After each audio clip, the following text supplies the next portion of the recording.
სიძულვილის ენა ჩემის აზრით არის ურთიერთობის სტილი, ერთგვარი ფორმა კომუნიკაციის, როდესაც ხდება ადამიანის პიროვნების დაცინვა, დისკრედიტაცია, დაკნინება, დამცირება, ან პიროვნების, ან რაღაც სოციუმის, რაღაც ერთი ჯგუფის და სიძულვილის ენა არ არის მხოლოდ თქვა სიტყვები, როდესაც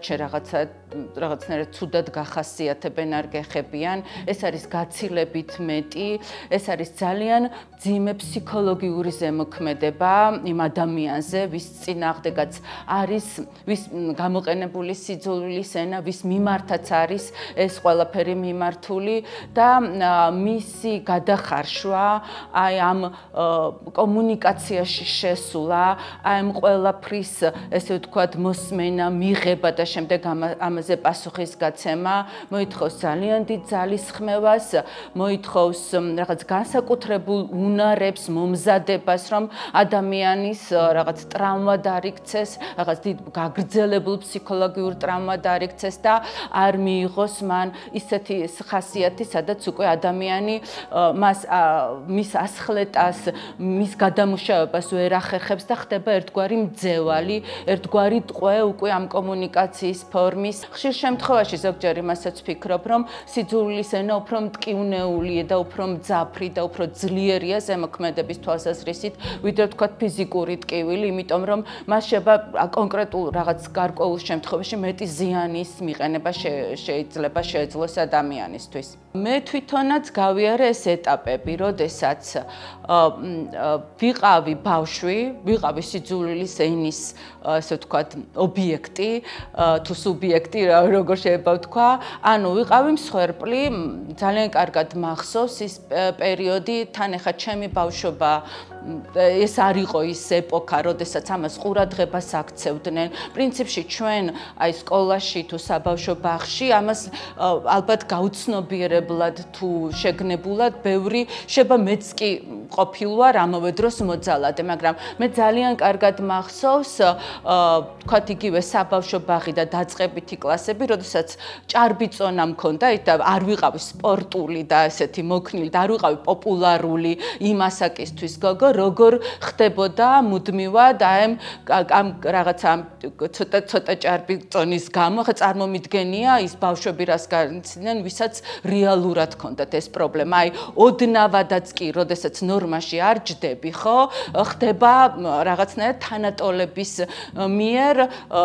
ბულინგი შეიძლება დავარქვათ, ბულინგი ცოტა უფრო გაძლიერებულია, მაგრამ აი ეს მუდმივად სიტყვიერი დაცინვა, რაღაცა ის დაკნინება, დამცირება, გარდა ამისა, მე ვიყავი განსხვავებული ჩემი თანატოლებისგან იმით, რომ ვიყავი ინტროვერტი და ვიყავი სულ ჩაკეტილი რაღაც წიგნების სამყაროში, რაღაც შემსაკუთარ სამყაროში და ესეც იყო ასევე დაცინვის კარგი, ესე ვთქვათ, სამიზნე, იმიტომ რომ